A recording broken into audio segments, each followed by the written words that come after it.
इस टाइप के जो क्वेश्चन आपसे पेपर में पूछे जाते हैं वो यही पूछे जाते हैं कि आपको परसेंट दे दिया जाएगा और उससे आपको नंबर आइडेंटिफाई करना होगा। ये वाले क्वेश्चन का टाइप आजकल पेपर में चल रहा है, यानी कि इस तरीके के क्वेश्चन आपको देखने को मिलते हैं। भले ही आप कोई से कॉम्पिटिशन एग्जाम की तैयारी कर रहे हो या फिर आप किसी एंट्रेंस एग्जाम की तैयारी कर रहे हो, तब भी आपको इस तरीके के क्वेश्चन देखने को मिल जाएंगे। ये वाले जो क्वेश्चन होते हैं वो देखने में तो मुश्किल से लगते हैं और इसको करने के हर कोई अपनी अपनी मेथड बताता है कि आप इसकी वैल्यू को x रख लो, आप इसकी वैल्यू को y रखो, लेकिन मैं आपको एक छोटी सी ट्रिक बताऊंगा और उस ट्रिक से या उस मेथड से जो आपका आंसर है वो चुटकियों में निकल जाएगा।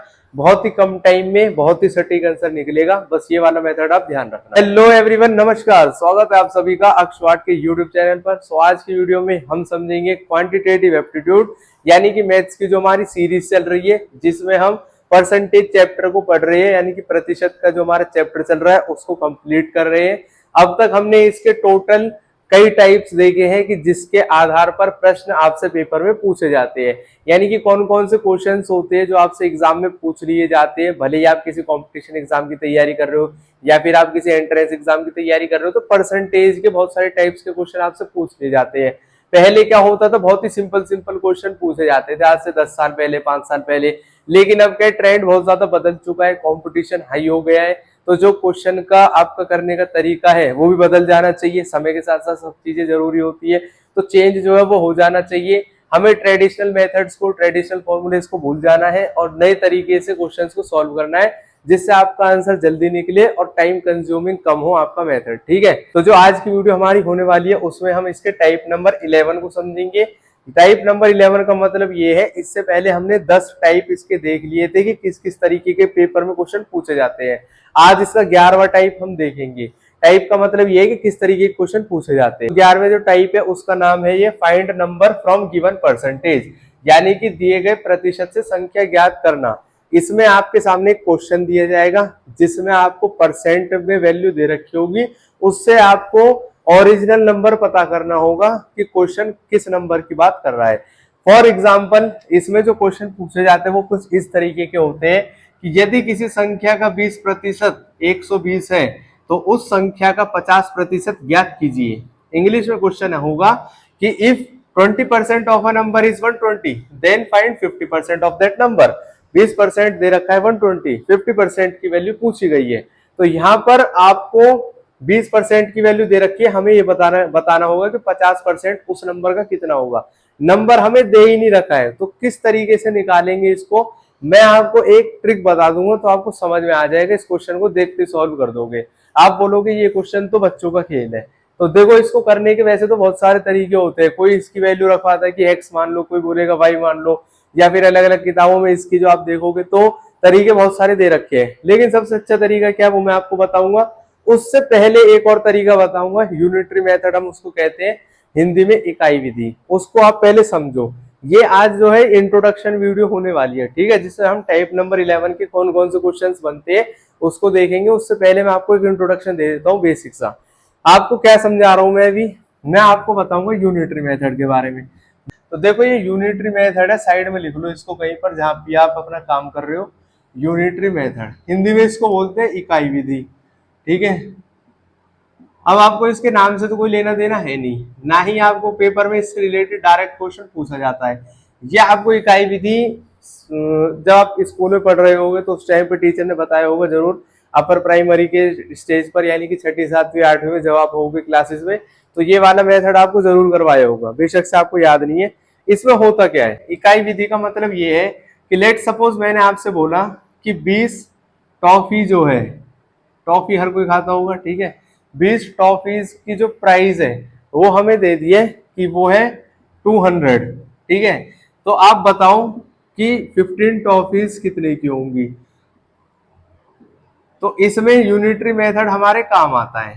ठीक है, यूनिटरी मेथड इसमें हमारे काम आता है। हम क्या करते थे जब बचपन में इस तरीके के क्वेश्चन हमसे पूछे जाते थे कि 20 टॉफी की कीमत 200 रुपए है, 15 टॉफी कितने की होंगी। तो हम इसको निकालने के लिए क्या करते थे, हम क्या करते थे, सबसे पहले एक टॉफी का जो प्राइस है उसको निकालते थे कि एक टॉफी कितने रुपए की होगी। तो देखो, 20 टॉफी अगर 200 की है तो एक टॉफी की पहले हम वैल्यू निकालते थे, एक टॉफी हमारी कितने की हो जाएगी।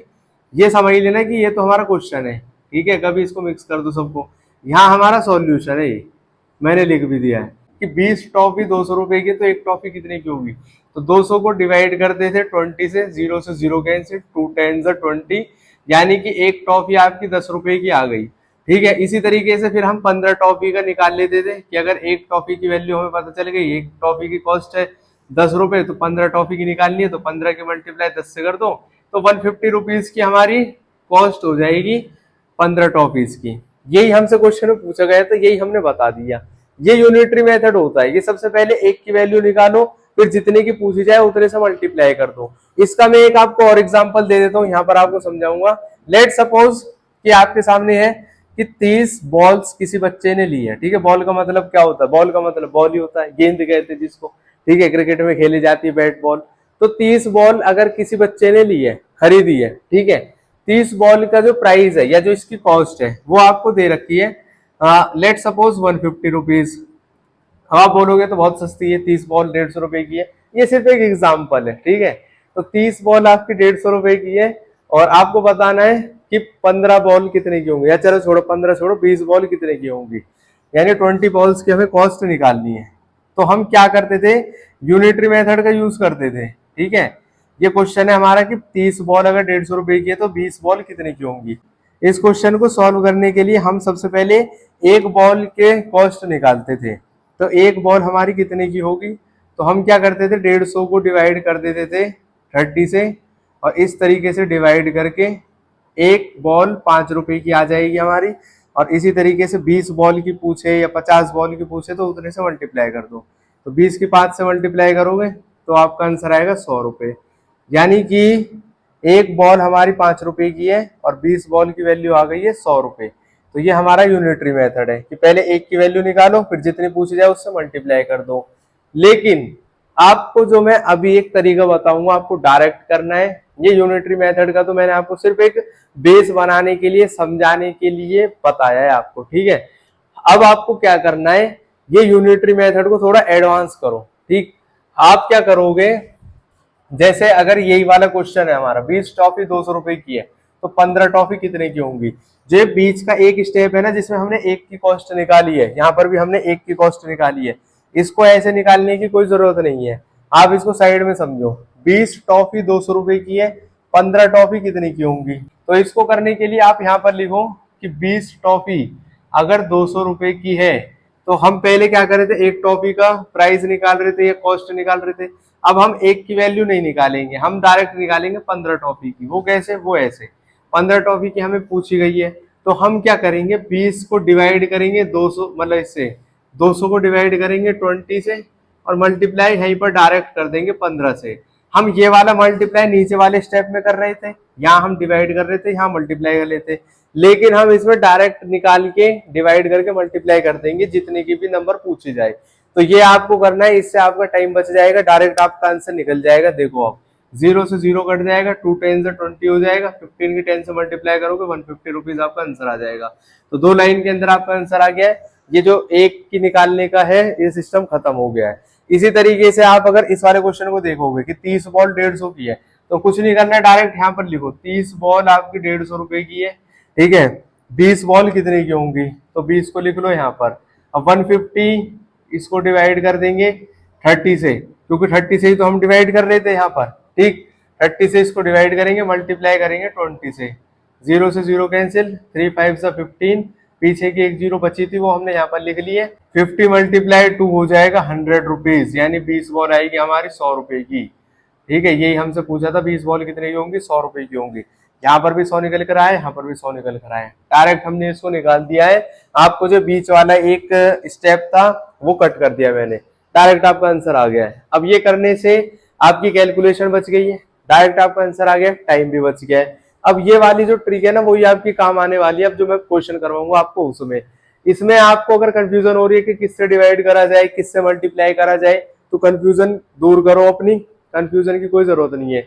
जिसकी वैल्यू दी जाती है उससे डिवाइड करते हैं, जिसकी वैल्यू पूछी जाती है उससे मल्टीप्लाई करते हैं। जैसे हमने यहाँ पर भी किया था, जिसकी वैल्यू दी जा रही थी उससे डिवाइड कर रहे थे, और जिसकी वैल्यू पूछी जा रही थी उससे मल्टीप्लाई कर रहे थे। सिंपल सी बात है ये, इसमें कोई दिमाग लगाने की जरूरत है भी नहीं, कि जो वैल्यू दी जाती है उससे ही तो डिवाइड करके निकालते हैं हम आंसर। कि जैसे 30 बॉल 150 रुपए की है तो 20 कितने की होगी, तो 30 को ही तो 30 से ही तो हम डिवाइड कर रहे थे 150 को, तो जिसकी वैल्यू दी जाए उससे डिवाइड करते हैं और जिसकी पूछी जाए उससे मल्टीप्लाई करते हैं। सीधा ये कॉन्सेप्ट अपने दिमाग के अंदर रख लेना या फिर लिख लेना। एक दो बार प्रैक्टिस करोगे तो फिर आपको ये याद रखने की जरूरत नहीं है किससे डिवाइड करोगे किससे मल्टीप्लाई करोगे, आपका हाथ खुद ही बैठ जाएगा इसमें कि अच्छा इससे डिवाइड करना है इससे मल्टीप्लाई करना है। तो अब मैं आपको बता देता हूँ कि परसेंट के जो क्वेश्चन होते हैं वो किस तरीके से बनते हैं इस वाले टाइप के। ये तो आपका यूनिटरी मेथड था जो मैंने आपको समझाने के लिए बताया है। अब मैं आपको इसका परसेंट का क्वेश्चन बताता हूँ किस तरीके का पेपर में बनेगा। आप इसका स्क्रीनशॉट ले सकते हो और अपने पास में रख सकते हो जिससे आपको आइडिया भी रहेगा। तो देखो क्वेश्चन है हमारे सामने, पहले क्वेश्चन मैंने यहाँ पर इंग्लिश में लिख दिया है, फिर क्वेश्चन यहाँ पर हिंदी में लिखा गया है।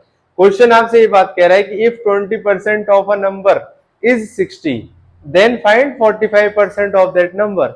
यानी कि कोई एक संख्या है, संख्या में नहीं बता रखी है, संख्या कुछ भी हो सकती है, तो 20% किसी भी नंबर का 60 है तो उस नंबर का 45% कितना होगा।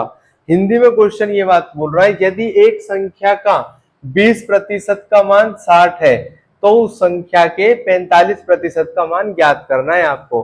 कि 20% की वैल्यू 60 दे रखी है, 45% की वैल्यू कितनी होगी। तो इसमें हमें नंबर नहीं बता रखा है कि नंबर कितना था। अगर नंबर दे रखा होता तब तो आप डायरेक्ट उसका 60% निकाल लेते जैसा मैंने आपको पिछली वीडियोस में सिखाया था, लेकिन आपको इसमें नंबर ही नहीं दे रखा है। आपको सिर्फ ये बता रखा है कि उस नंबर का कोई भी नंबर है उसका 20% की वैल्यू 60 है तो उसके 45% की वैल्यू कितनी होगी। तो इस क्वेश्चन को करने के बहुत सारे तरीके आपको किताब के अंदर देखने को मिल जाएंगे। किसी तरीके में आपको बोल रखा होगा कि उस संख्या को x मान लो, कोई बोलेगा उस संख्या को 100 मान लो, कोई कुछ बोलेगा कोई कुछ बोलेगा। उन सब बातों पे ध्यान नहीं देना है। सबसे आसान तरीका मैं आपको बता रहा हूँ, सबसे बेस्ट तरीका है ये। इसको भी करने के दो तरीके, पहले मैं आपको एक इसका ट्रेडिशनल तरीका बता देता हूँ जो हमने बचपन में पढ़ा था, फिर मैं आपको कंपटीशन एग्जाम के हिसाब से कौन सा तरीका अपनाना वो बताऊंगा जिसमें आपका 2 लाइन के अंदर आंसर निकल जाएगा। तो पहले देख लो जो ट्रेडिशनल हमारा तरीका हम पहले से बचपन से उसको करते आ रहे हैं।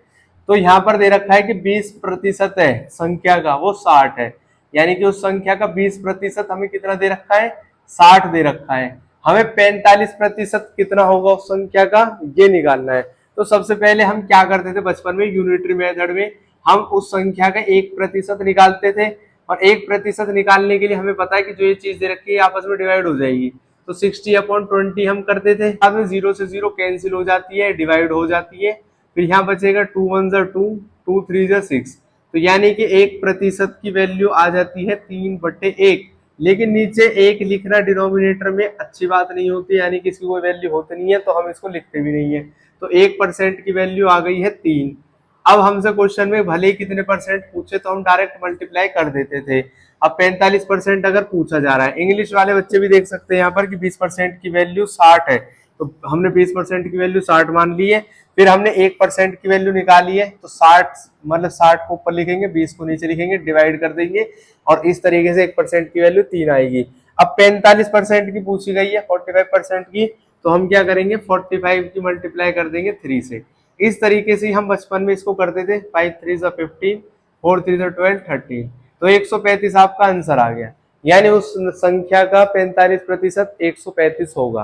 तो इस तरीके से आप इसको कर सकते हो, लेकिन आपको इसमें बहुत सारे स्टेप्स चलने पड़ेंगे, ठीक है, और कभी भी आप इसमें कंफ्यूज भी हो सकते हो।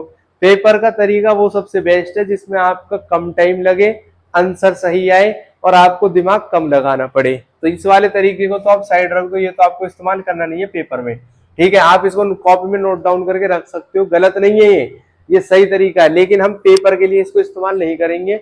अगर आप इस वाले तरीकों को इस्तेमाल करोगे तो आपको बहुत ज्यादा टाइम लग जाएगा क्वेश्चंस को करने में, बहुत सारे क्वेश्चंस आपके छूट जाएंगे। आपको इसको डायरेक्ट किस तरीके से करना है मैं बताता हूँ कि आपको कुछ नहीं करना है, ये ऐसे लिख लेना है कि 20% उस संख्या का 60 है तो 20% इज इक्वल टू लिख लो 60।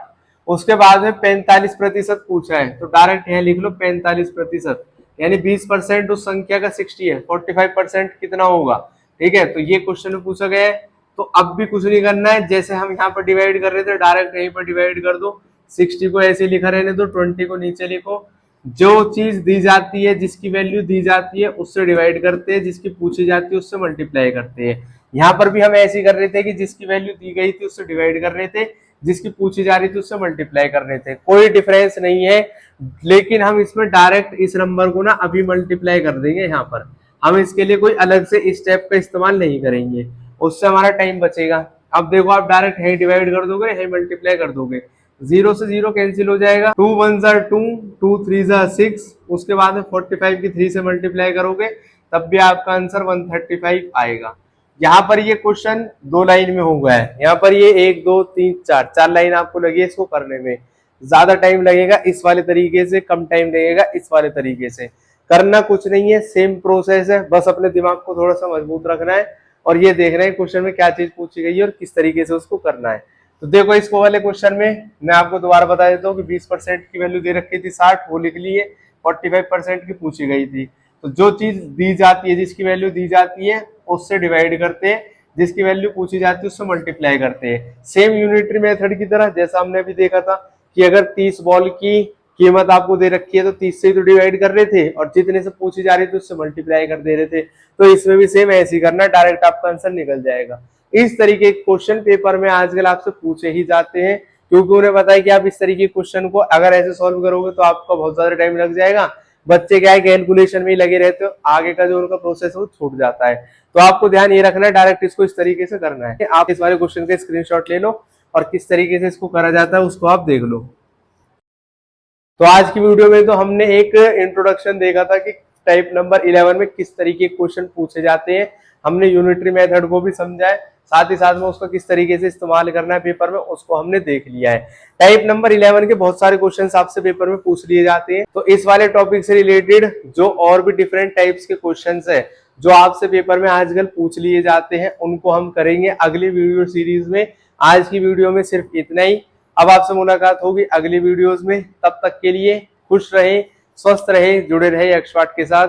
जय हिंद, जय भारत।